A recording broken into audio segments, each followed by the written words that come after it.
Sir, have you joined, Nihar sir?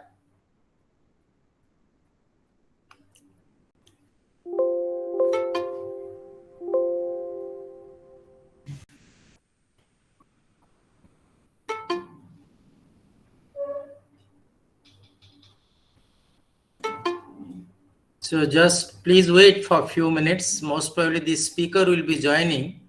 Am I audible?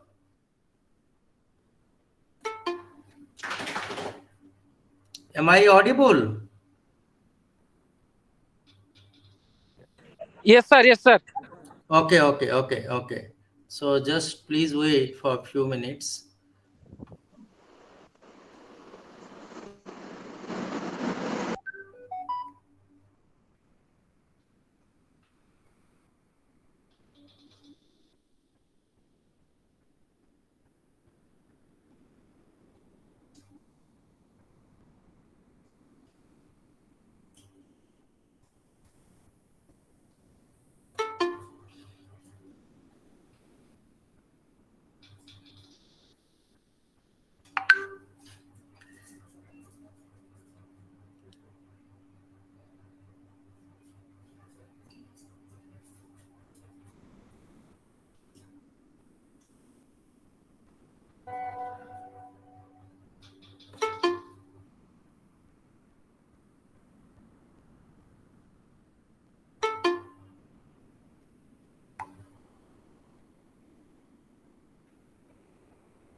Hello, Nihar sir, have you joined?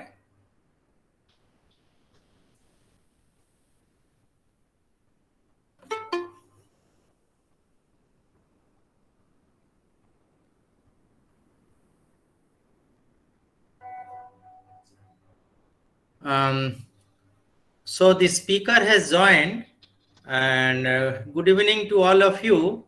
This is the 27th Siksha O Anusandhan fortnightly academic lecture, and today the speaker is a very illustrious Indian Railway Service official. He is Mr. NIHAR RANJAN DASH. So he will be speaking on the topic of technical textiles, the new age materials for complex solutions. And he is basically an engineer, and I have the privilege of introducing him to our audience. Mr. NIHAR RANJAN DASH, an Indian Railway Service of Electrical Engineers, is 1987 batch and just retired in the month of November. He has worked in various positions in Indian Railways, Railway Board, Ministry of Steel and Ministry of Textiles in the Government of India. Notable among these are Joint Secretary in the Ministry of Textiles in charge of Technology, Innovation and Development Division. He was the Executive Director in Railway Board in charge of Technology Development, Director in the Ministry of Steel in Policy and Steel Development. He was the Chief Coordinator for Indigenous Development of PPEs and N95 Mask during the early stages of COVID-19 pandemic. In addition to his normal responsibility, he was also the CMD of National Textiles Limited from April 2019 to April 2021. Here I just want to brief the audience that during my Delhi trip, I had the privilege of meeting him in a informal gatherings. And from that day, I was looking forward to his oration. And at last, we are very happy and really delighted to have you, sir, in this illustrious Siksha O Anusandhan fortnightly academic lectures. For your kind introduction, let me tell you that this lecture has started from February 20th, 2021, and we have already completed 25 lectures in the first series, and this is the second lecture. And I am very happy that you have accepted our invitation, and you will be speaking on a very relevant topic because we are a multidisciplinary university focusing on technical aspects. So I think this technical textiles, the new age materials for complex solutions, will be an apt topic for our viewers. We have got international students, sir, from 15 different countries, and most of them have also participated here in this webinar. And so I will again, on behalf of the university and the outreach cell, I express my deep gratitude that you have accepted our kind invitation. And now the floor belongs to you, sir. Thank you. Thank you. Please unmute yourself, and I am pinning you. So, please unmute yourself, sir. Thank you, Professor Sharma. I am audible? Yes, sir. You are audible. Very much audible. Okay. Thanks, Professor Sharma, and all others who are present here.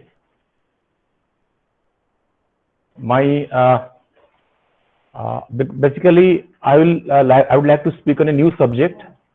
This is a subject of interest because not many people are aware of this new development in the science and technology industry.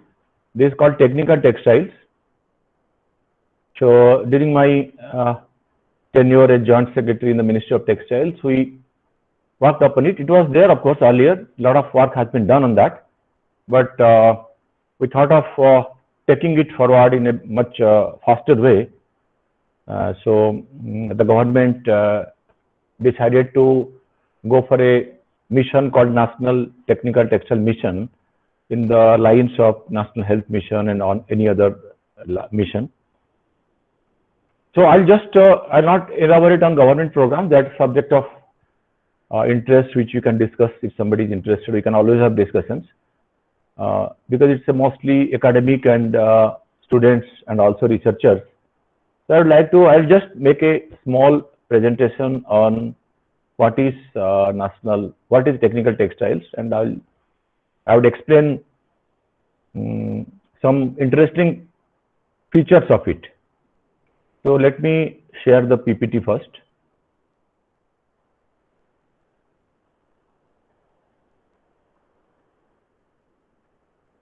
I'm not very well familiar with Google Meet. I'm more familiar with WebEx and Zoom. So I will may take some. There is a arrow, sir. There is an upward arrow.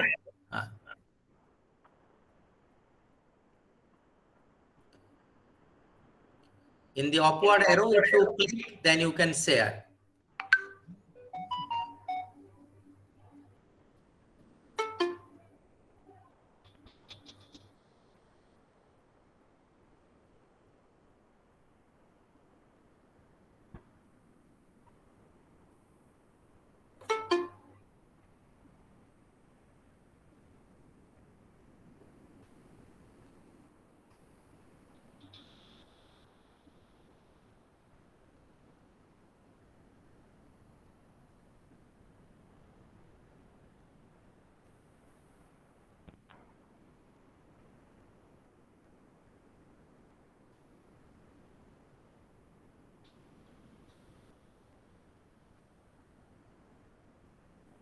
Just give me a little, one moment.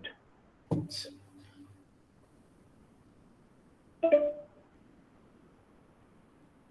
is saying can't share your screen, so I'll share the screen.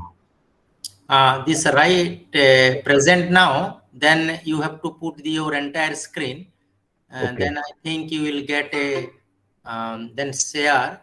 Again, you have to click on that, and it will be shared.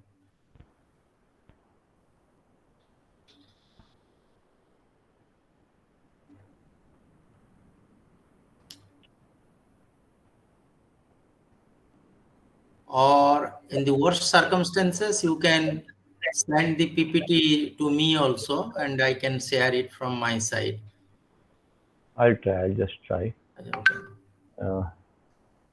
No, there are three columns. It says your entire screen, your window, a tab.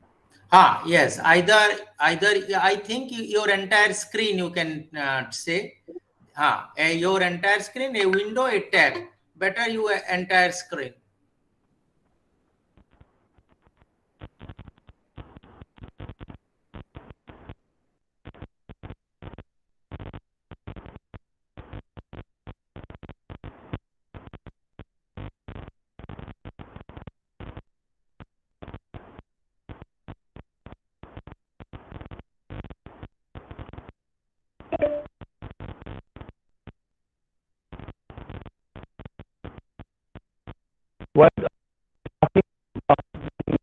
apple pie. It is your voice is breaking. I'm sharing the please, sir, please log out and log in then. Your voice is breaking.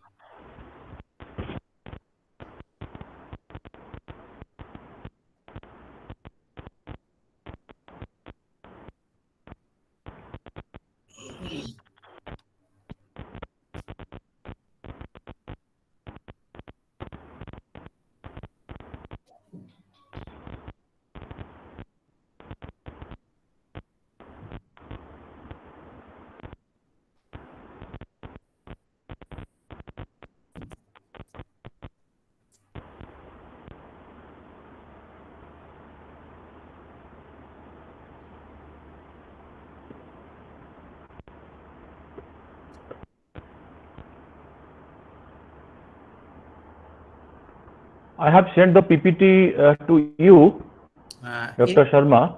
In the mail or in the WhatsApp? In the WhatsApp.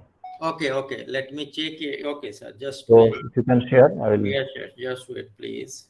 Let me take it to my. I think. Oh, okay. Let me open the WhatsApp. Then this one. Then this PPT. I will.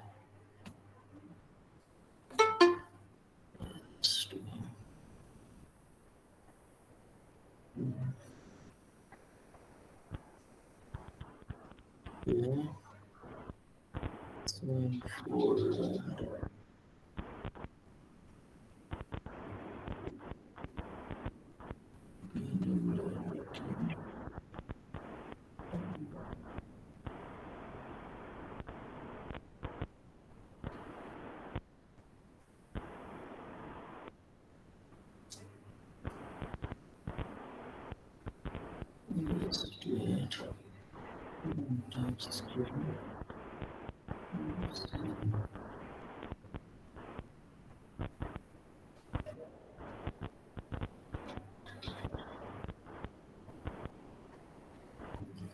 Is it now visible?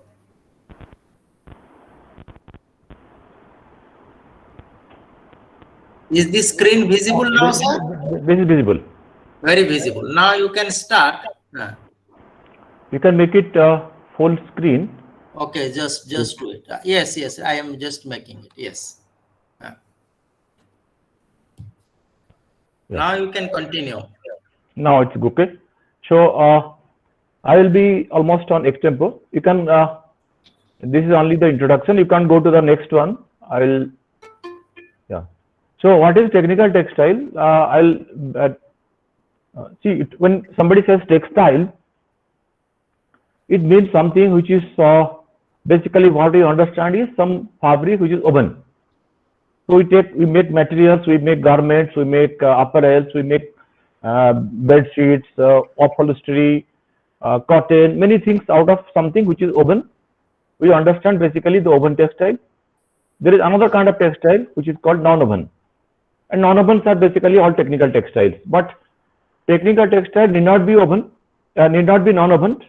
They can be woven, non-woven. There are various methods. I'll not go to the technicalities. Those of you who are textile engineers understand that. So when we say textile, what we mean is something which is we wear. It's something wearable, or something which is used as a fabric for certain other purposes. And that is largely true because the textile as such has developed that way. So, and when you say technical textile, it can be, there are certain very fundamental and very basic levels to very high end levels. So technical textile is that which is basically engineered. So many of present you are engineers and many are scientists. And what is engineered? I have to define its parameters. When this T-shirt which I am wearing has certain parameters, but not very stringent. But if I have to wear, let us give a very common example of the mask, the N95 mask or the surgical mask, which we have all used largely during the COVID, still going on. A surgical mask has a technical parameter. It's a fabric, it's a 3-layered fabric. The outer layers are polypropylene non-woven fabrics, and the inner side is called melt blown. It's a melt blown fabric. It's not a plastic. It looks like a plastic. If you cut a surgical mask, you can see something looks like a plastic inside. It's not a plastic. It is a non-woven. It's a non-woven material called melt blown. What it does is it allows the air to pass through. It's not so easy. You have to put some pressure, of course, but it allows the air to pass through, but doesn't allow the water particles to pass through up to 1 micron size. That is specification. Let us say giving an example of a apparel which is owned by firefighters. A firefighter has to wear an apparel called firefighting suit. That suit has a certain properties. It should protect the firefighter. It should not burn. It should resist. It should withstand the temperature. So these kind of things are made to certain engineering and scientific specifications. There can be very common uses like your seat belt in a car. It's also a textile. It's made out of nylon yarn, nylon, different kind of nylon called nylon 6, and it has to, when you make the seat belt, it has certain inherent characteristics. It's as per a regulation, as per a standard. So anything that is a technical textile has to be designed right from the fiber stage. Fiber stage, I'll just briefly tell what is the textile value chain. In a textile value chain, you use fiber. The cotton, the common cotton is a small fiber.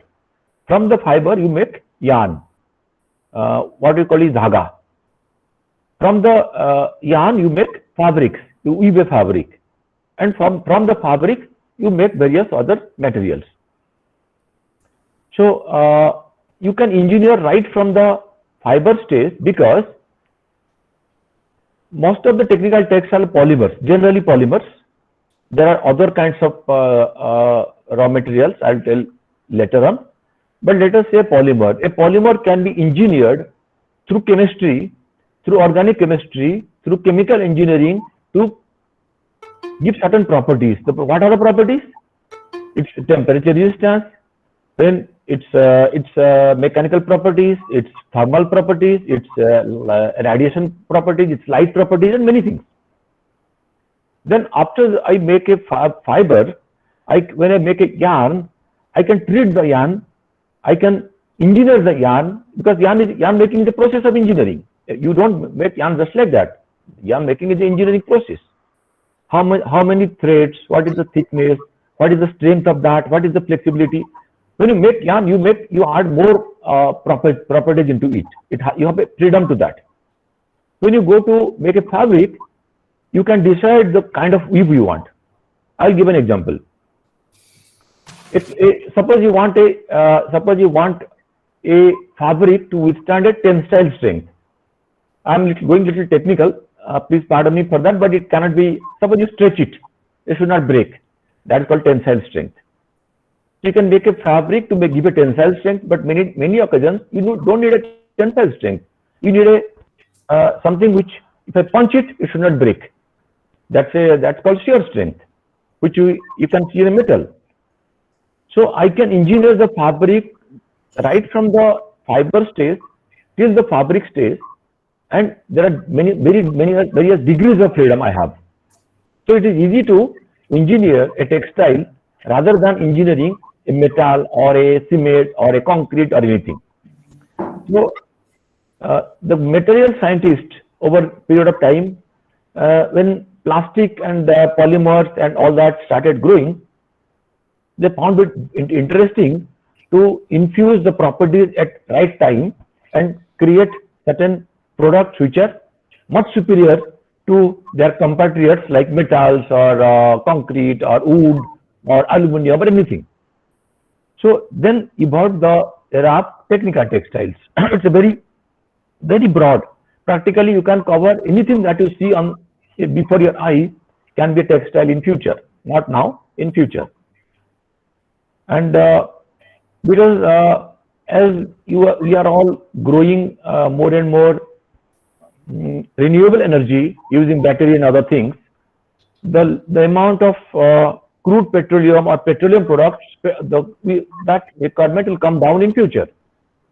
There is a technology called crude to fiber. You don't have to go through the refinery and all that. You can straight away make crude to fiber, various kinds of polymers. So that then it is possible that you use the petroleum reserves in the country or in the world. You can use petroleum, you can use coal, you can use many things to make a wide variety of polymers. And many of you are chemistry or chemical engineers understand that polymers are easy to maneuver, polymers are easy to, there's almost unending kind of polymers that we can go and make. So the polymer scientists know what you want, tell me, I will create the polymer according to you. So that's an unending and a very infinite growth that is possible in organic chemistry and organic and chemical engineering. So that is how this is a technical textile, and the core is polymer. Also, it is possible to create technical textile out of carbon. It's called carbon fiber, which is a very high-end fiber. It's also possible to make technical textile using something called basalt, which is a aggregate. It's found very largely over the Earth's surface. It is possible to make technical textile out of metals. You can make fiber out of metals. It's possible. It's not difficult. Out of glass. Glass fiber is a very commonly known thing. All of you use glass fiber for insulations. When you make a glass, high-end glass, you use glass fibers. So glass also is a fiber for technical textiles. And many things like aramid and many other materials. So go to the next one, Professor Sharma. I will not go further into the chemistry part. Let us go to the application part. So these are all different kind of applications. They have divided the technical textiles into various segments called based on the applications. So applications will be more interesting because many of you are some way or other connected to the applications. So there is something called agrotech. Can you say? Can you select the shed net? I'll just go to and go back and come back. Just click on shed net. Shed net, yeah. This no, one? just click on that hyperlink. I don't know if it's opening or not. Oh, shed nets. Okay. See, this is something which you must have seen all over the countryside. Outside India, it's largely used. Here also, it's a poly house, and on the top of that is a shed net. It's a fiber. It's a fabric, and you choose the color, the density, everything depending on the kind of the amount of sunlight or the kind of light you want to allow for the vegetable or the plant to grow. So this is also known. This shed net is one kind of a technical textile. There are other things like you can go to the next the photo. No, don't come back. Go to the next one. No, don't come back. After shed net, there are a few more. I think I have shown just architectural. No, don't worry. I have shown it somewhere. Let us just. This is agrotech. There is some agrotech is something which is used for agriculture. Agriculture also means horticulture. It means aquaculture. It means sometimes dairy. Buildtech is architectural membranes. Many of you who are civil engineers understand what is architectural membranes. If you go to, I'll show the photograph sometime later on. You can click back this one, Professor Sharma, on architectural membranes. Anti-agrotech, architectural membranes. Yes. So this is what you have seen. This is also a very rapidly growing field because these are the future. All the stadiums, airports, or the large halls you can see made out of this kind of material. So this is called architectural membrane. It's very it's called, other name is called tensile membrane. So please come back.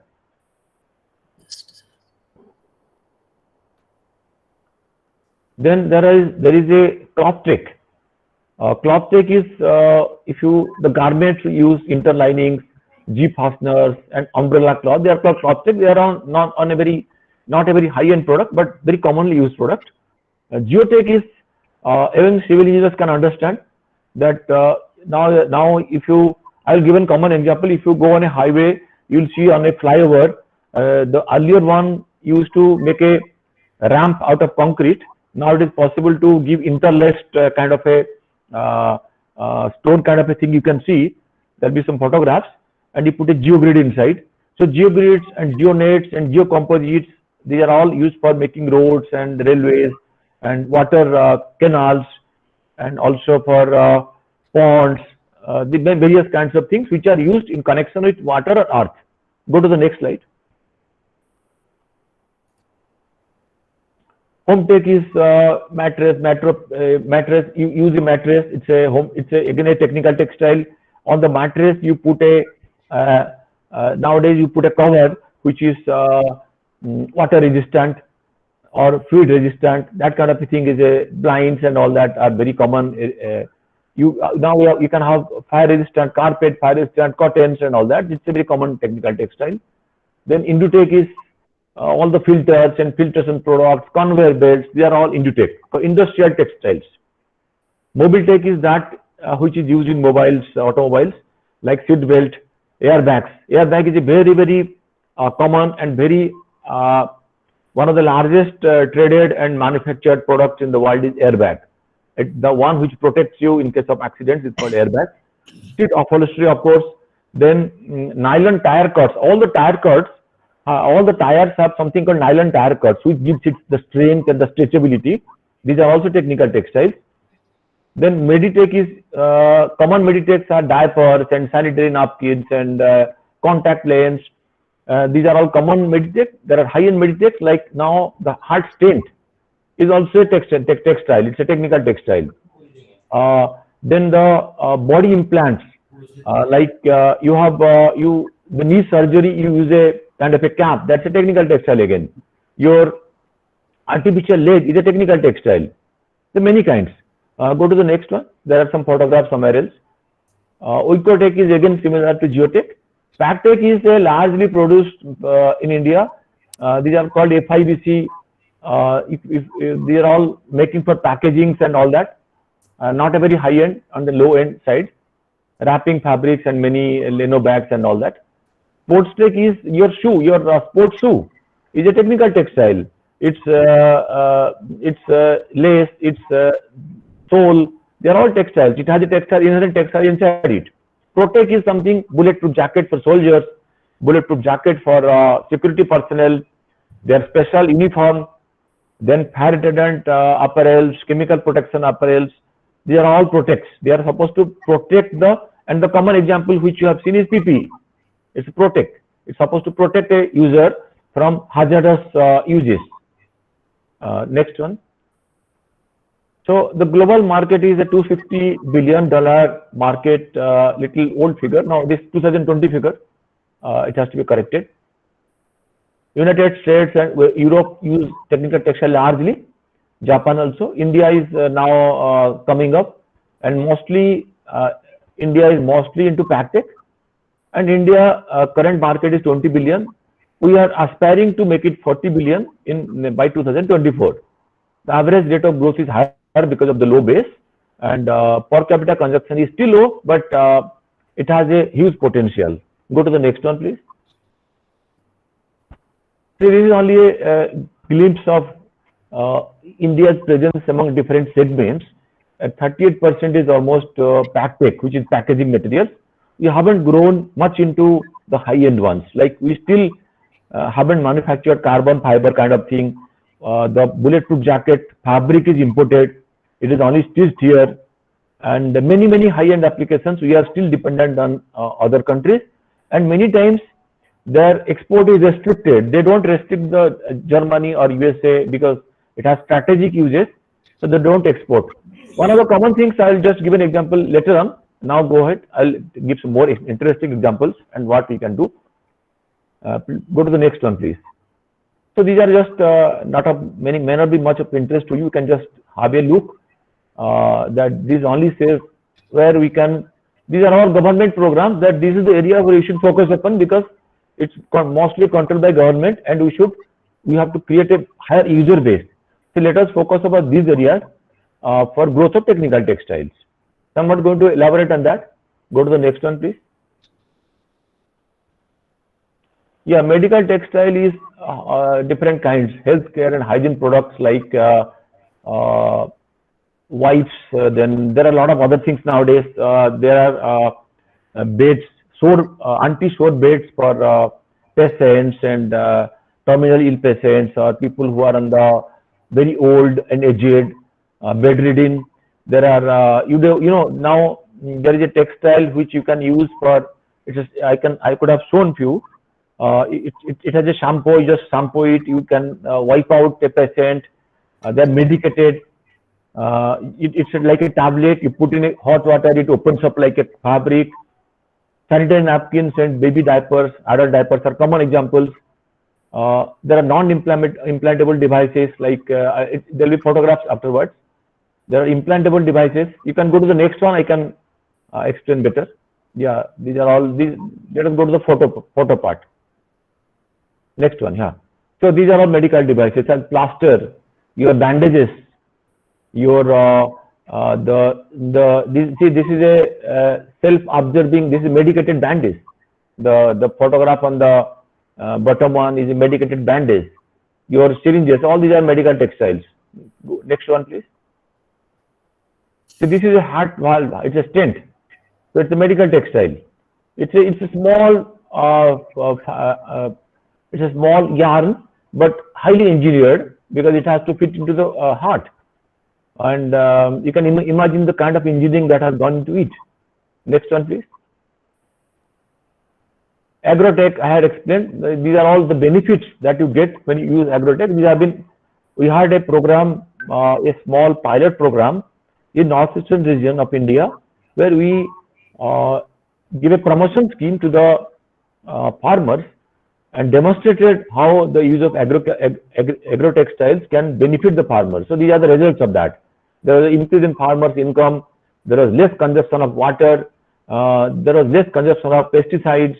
The productivity went up, because now I can control the environment. I can control the soil moisture. I can control the heat. I can control the rainfall. I can control the fog. I can control the snowfall. Everything can be controlled by using various kinds of special fabrics. So that is how weed control is possible. You can put a complete insect net and don't have to put insecticides. You can use less soil. So you can go to their photographs up to that. Yeah, these are photographs. Like the top left is a geomembrane, which is again not a plastic. Again, it's a textile, and the membrane allows the air to pass through, but doesn't allow the water to penetrate through. So when you use in a pond, it can breathe through, but the water will not percolate into the soil. So you save water also, and you can have a pond, you can have a canal, you can have a reservoir. It's all possible. The right one on the top is a shed net, and the bottom left one is a vermi. It's again a textile which is used for this vermicompost. You put the some worms, and then it becomes a compost. So you don't have to use a metal or a plastic or anything. And because it's breathable, so it grows. You can have better compost. The right one is, I think it's a anti-hail net. Go to the next one, please. Yeah, these are all geotextiles again, called geocomposites, geogrids, geotubes, and by many names. They're basically meant for you can reduce the consumption of soil and aggregates and concrete and all that. So they can reinforce roads. They can create a better water passes. They can create a better drainage, and they can create separate between the layers, like the aggregate and the different. A road or a railway track has a different layers, so they can separate. They can strengthen. So all that is possible by use of geotextiles, and largely used also in national highways. But penetration level in India is still low compared to the world standards. Go to the next one, please.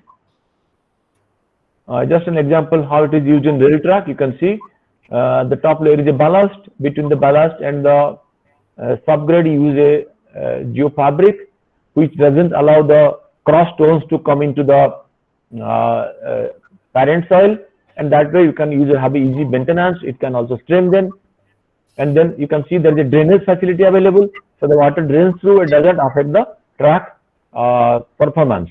And on the bottom is just a construction site. You can see these are all geo cells. Next one, please. These are examples of, this is a slope. This is to prevent erosion. On the banks, if you go on a high hill or on a mountain, you can see there will be heavy erosion. So by putting a textiles and by growing natural vegetation, you can prevent the erosion, soil erosion, as well as bank erosion. The bottom one is called something called geotubes. This geotube is it's a huge tube. You can make a tube and put slurry into it. So it works like an embankment. Somebody is constructing a bridge and trying to stop the water flow. This also is for flood control. If you can remember, during the floods, in particular in Odisha, and many other northeastern states and many other states, they use the sandbags. So sandbags have limitations. This is YouTube. You can put sand slurry, and it can be of any size. It's just like a man-made embankment. It's very highly protective, and it's very effective in flood controls and many other applications. Go to the next one, please. These are all defense textiles which we understand. Defense textiles are non-combat, which are all high altitude. In a high altitude warfare, you need to protect people from snow and low temperature and other things.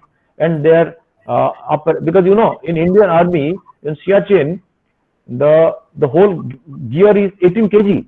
A soldier in a high terrain, when there is less oxygen, is carrying 18 kg of his weight of his apparel. That can be substantially reduced by use of very advanced fabric, defense textiles. Then you have the soldiers and the security people are exposed to ultraviolet rays, extreme temperature. Then there are insects and reptiles in deserts and in forests. So these are all, you can create special protective textiles like you can create something which doesn't protect them from snake bites or scorpion bites, and it's all possible. You can create textiles. It will really protect. The snake cannot bite. It will not penetrate through. Also, you can put some kind of a chemical by which the insects will go away. So it's possible. It's there already. We are using it already, but the application is still limited. There are combat uniforms like bulletproof and arsenal proof, and you can put pads here and on the knees which protect them from, they can crawl. There are some shoes which a soldier can put his foot and then it will not fall. He cannot fall. It will hold him. These are available now. As I said, the challenges are reduction in weight and many other things. They are all. So the challenge is the cost is prohibitive. They are still not developed in India. The technology is not available to us. It's controlled technology. So go to the next one. I'll show some photographs. Yeah, this is bullet. This helmet is a technical textile. It's made out of carbon fiber. The bullet cannot penetrate through this helmet. It's lightweight. You cannot expect a soldier to put a motorcycle helmet. It has to be very lightweight, just like a cap. The other are photographs of bulletproof jackets. The left bottom is a NBC. It's called nuclear, biological, chemical warfare suit. You can see a soldier looking like a space man. Cost of this is used by United Arab Emirates. The inside is air conditioned, so the soldier is protected from the heat and the cold in desert. So this is air conditioned. It has a battery. It is highly insulating, and also it has a gas protection valve. He's putting a helmet which is completely protected from any kind of nuclear or biological or chemical or gas or anything. And the cost is around, in Indian currency, it will be something like 1 crore per suit. The right one is a lady Air Force officer, which is Air Force, it just looks ordinary. It's not ordinary because when you go on a high altitude, particularly in a fighter aircraft, you are subjected to a lot of stress. It's high altitude stress. So this is a special uniform for the Air Force pilots. There are similarly special uniforms for space people who go to space. Go to the next one, please. Yeah, there are certain advanced technical textiles, like I had given example, just a fabric. Now I can weave a fabric. I'll not go to the technicalities of it. Many of you might not have been mechanical or engineers, but I'll give you just to make it interesting. When you weave a fabric, it's two-dimensional. But what I can do, I can weave a fabric one over the other and create a thickness out of it. I can create a thick material. Second is I can create a 3D weaving. It's a 3D weaving.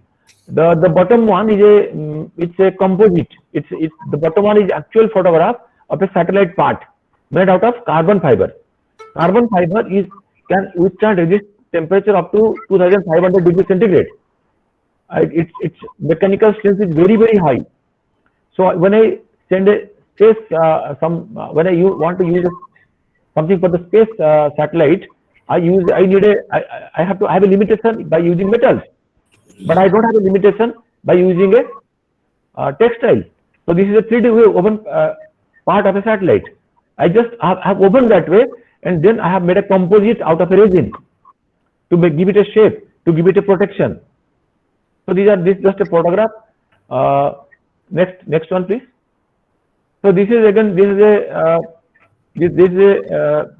special socks which is used by a patient or a person having a diabetes, and his body conditions are all that. This is smart textiles. This is an example of smart textiles. This is monitoring his vital parameters through certain electrodes, certain sensors, and the doctor is able to know what is the condition of the patient, whether his heartbeat is high or low, or whether he has his sugar is high or low, or many other parameters. So these are examples of smart textiles. Smart textiles are textiles which I wear, and they can measure my body parameters. They can. I'm driving on the highway at a high speed on a night, and the smart textile is measuring my body parameters and warning me that you are sleepy.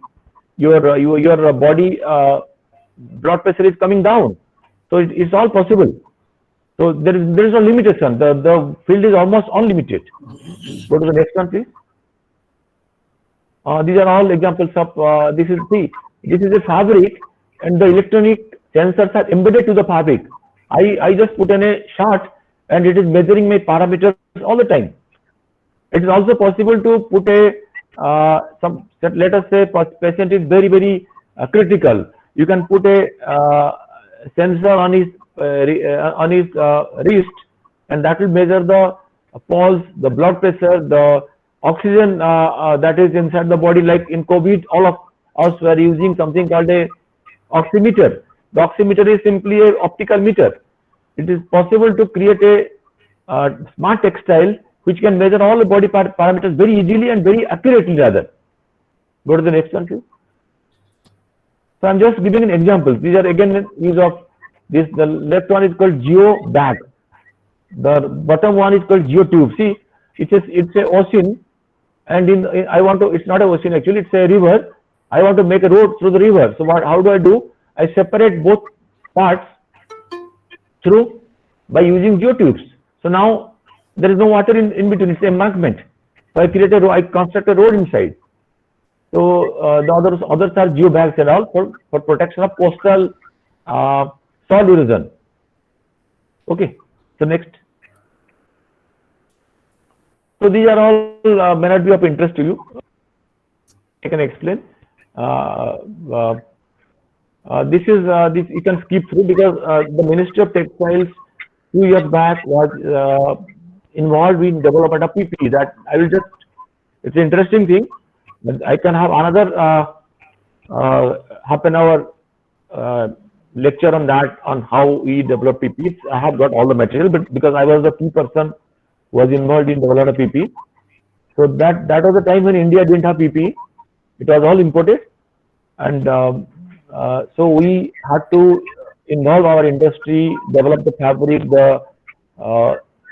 was all, you can understand, it was a lockdown situation. The country was not prepared. Import was not possible. There was a total lockdown. Movements are difficult. So it's another story. But I just want to tell you that it's something which is an achievement by the government during the last first phase of the COVID. So go to the next one. And interestingly, India, which was entirely importing its PPE requirement 50,000 per year, we started manufacturing around 3.5 lakh per day in a matter of 45 days. And then mask was not prepared, and N95 mask was not prepared in India. It was a very small amount by 2-3 companies. That also was developed in India. And kudos to our the entrepreneurship of our industry and the scientists and the researchers. Go to the next one, please. This is in the beginning I told there is something called National Technical Textile Mission. It is still functioning in the ministry. The government has a mission. It has a 1480 crore grant, under which 1000 crore is dedicated for research and innovation. We have been trying since last 1 year to get good research proposals on concerning technical textiles. They are all there in the ministry website.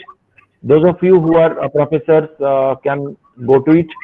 Also, think of the research. They have to be cutting edge research in technical textiles, and we are ready to fund it. There are certain conditions. You have to fulfill those conditions, and these research proposals are scrutinized by a very high level of two topmost scientific officers of the country. Professor Dr. V.K. Saraswat, who is member Science and Technology Niti Aayog, and Professor Vijay Raghavan, who is Principal Scientific Advisor to Government. So they scrutinize, and then only it is approved by Minister. But it's there. We encourage scientific research and innovation in technical textiles, mostly in high-end textiles, and we have got large number of projects. So far, we have got, I think we have got about around 45 projects, out of which many projects are in concerning carbon fiber, production of carbon fiber in the country, then production of aramids for protection of soldiers, and many interesting like geotextiles and medical textiles. A lot of interesting projects have come so far. Most of them are from IIT so far, but we are encouraging others to come in, and shortly we will have interaction with many universities. Maybe they are not aware. We have to go for outreach program. We'll go and may invite your university also. And also we want to introduce technical textiles in higher education, in textile engineering, mechanical engineering, chemical engineering, civil engineering, agriculture, medical, fashion technology, design, architecture also. Go to the next one, please. These are all highlights. You can skip through. These are all available in the ministry website.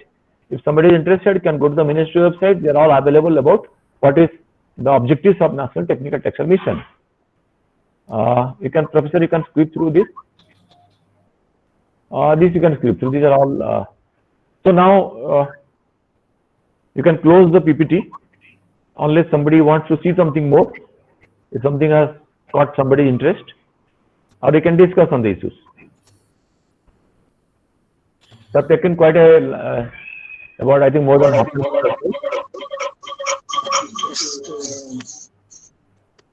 Just let me know.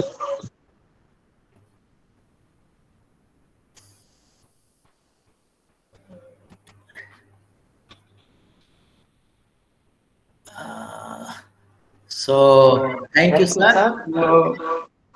We'll take We'll take a couple of questions. We have got another 9 minutes. So actually, this is I think nobody knows that this technical textile is in itself a world actually. So I did not know that so many things exist in technical textiles. It's really a whole subject, and I am very much happy that the ministry has a plan of 4 years, and they are inviting many projects, and even the ministry is trying for an outreach program. So as an expert, definitely we will be looking forward to a physical meeting by you to the university. So many of our students, especially the mechanical engineering students, they must know about this new field, and the university will also be inclined to introduce a textile branch also. Because why I am telling this, once upon a time, as we know, we have read history that India was a powerhouse of textiles, especially the muslins that was produced in Bangladesh. But unfortunately, as I was told, that China has usurped that position, and even Bangladesh is second. So why this thing has happened to India, sir? Can you please elaborate on at least one or 2 points why we have lagged behind as far as textile production? Even it is said that we are behind Ethiopia. Is it true? And what is the single most important point that has relegated us as far as the textile share of the world is concerned? Sir, please unmute yourself. Unmute. Yeah, sorry. Professor Sharma, that's a very, textile is a huge, it's very large field. On one end, you have the handlooms and silk and other things which are basically traditional. You have jute, you have silk, you have handloom, you have certain handicraft like the what do you call that? Various kinds of needlework you do. So this is livelihood, traditional field. On the other end, you have apparel, garmenting, technical textiles. So it's it's a very broad field, and it has a value chain. India certainly is one of the largest, still one of the largest producer of textiles. We export 40 billion US dollar to the world and consume about 100 billion US dollar. So almost 30% of our total production is export. So next to gems and jewelry and engineering capital goods, textile is a largely export oriented industry. So India has not gone down anything. Others are growing. That's a different thing. Others are growing like Bangladesh and Ethiopia and Vietnam. They are growing, but they are growing only in apparel and garmenting. So India is not limited to apparel garmenting. It has growth in all sides. India is one of the largest producers of cotton, yarn, cotton garments, cotton fabric, also man-made fabric. And it is still, I think it is the fourth largest exporter of garments. And it was China always. China is receding. You asked about why Ethiopia and Vietnam.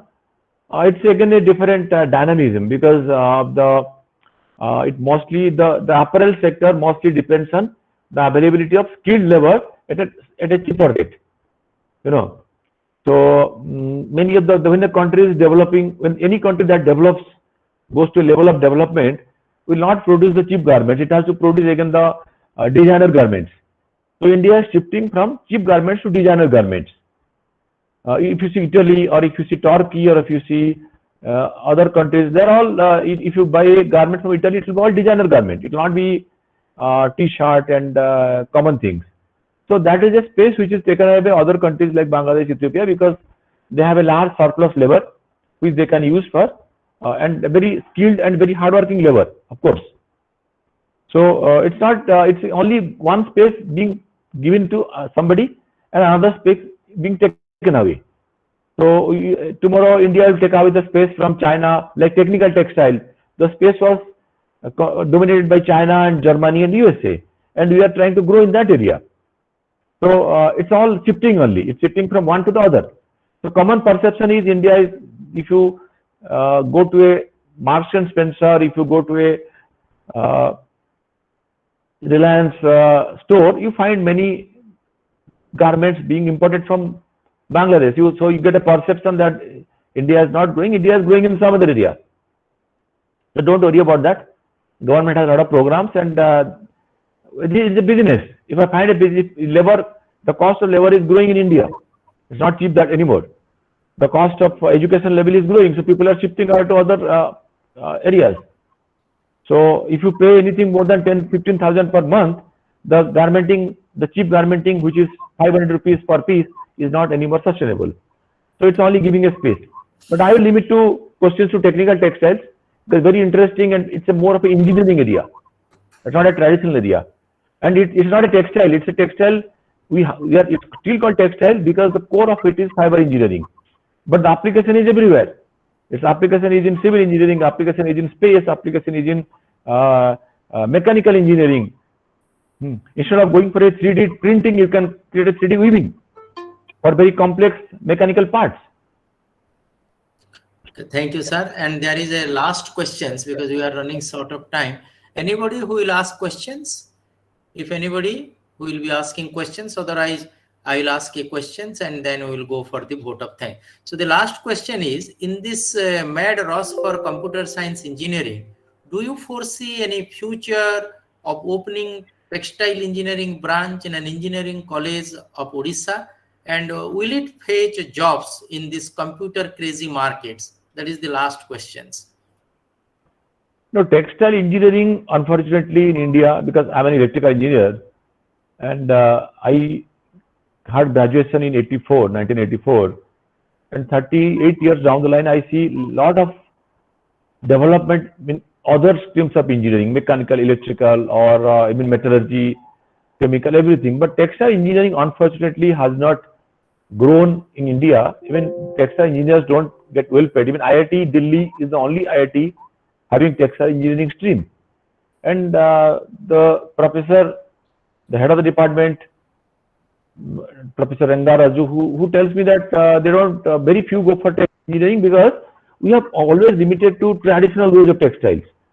We have not gone for modernization of textiles, but technical textile is another area which just is not ordinary. If you use for example, the turbines, the wind turbine blades are made out of glass fiber composites. So that kind of engineering you cannot make out of a traditional way. It has to be engineered. So when you go to those areas, there will be a lot of growth in textile engineering. But currently it is not there. In our National Technical Textile Mission, we have 400 crores reserved for HRD, growth of HRD in the country, skill development, growth of laboratory infrastructure in engineering and other professional colleges for introduction of high level courses, so that we have a simultaneously, when you go for creating a space for technical textile, we should have the manpower, the human resources ready for it. But you can think of it, the future down the line, 7-8 years down the line, belongs to textile, of course, because it's a material science whose time has come. And somebody can imagine the TMT bar that you use for construction of buildings tomorrow will be made out of fiber. It will be glass fiber rods. It will not be the pipelines used, metal pipelines will be made out of fiber pipelines. So the future belongs to technical textile, and it is bound to grow. You can university can think of it, do a kind of a study, and it's certainly 5 to 10 years it will certainly grow. You cannot stop it. Thank you, sir. Thank you very much. We have reached the end of the topic. We are really extremely grateful for the kind of structured and technically actually very sound informations were there. And this is really a very interesting field. I think all the participants must have been benefited by this new term called technical textiles. And as I also completely agree with you that the future belongs to technical textiles. So definitely down 7 years or 8 years, definitely a lot of things, even in Dubai, because all the buildings, if it is being made of glass and steel, so someday it will definitely happen to this glass fiber that you are talking of. And who knows, the technical textile will revolutionize all kinds of things that we are using. We are very much thankful to you, sir, for your kind presence, and definitely the university will be looking forward to your advice and expertise. And I think the COVID protocol, the COVID situations has already improved, and I will be looking forward to a physical lecture to the engineering students and the professors. Someday I will definitely request you to kindly, because Odisha belongs to you, you are a student of NIT Rourkela, as I have remembered probably. So definitely you must have a soft corner for Odisha, and I will be inviting you to our university. So kindly make us grateful by your presence. Thank you very much, sir. Thank you very much. Thank you, Professor, and thank you all who participated and patiently listened to me. Any queries or any questions, I'm always happy to answer. Any questions? I'll send my email ID, or you can collect and send it to me, or my email ID is available. I'll send. I'll share it to you. And because we are on the, we will be producing a commemorative volume. The first annual commemorative volume will be coming out. We are editing it, 25 lectures, and this will be the SOAFAL 22. So yours lecture is the second lecture. So I will request you to make a structured write-up with these photos and everything. May it be 10 pages also, and kindly take your time and mail it to me, so that we can just go for a English editing and all this thing. And after completion of these 25 lectures, again we will bring out another volume. Thank you so much, sir. Thank you. Thank you all. Thank you.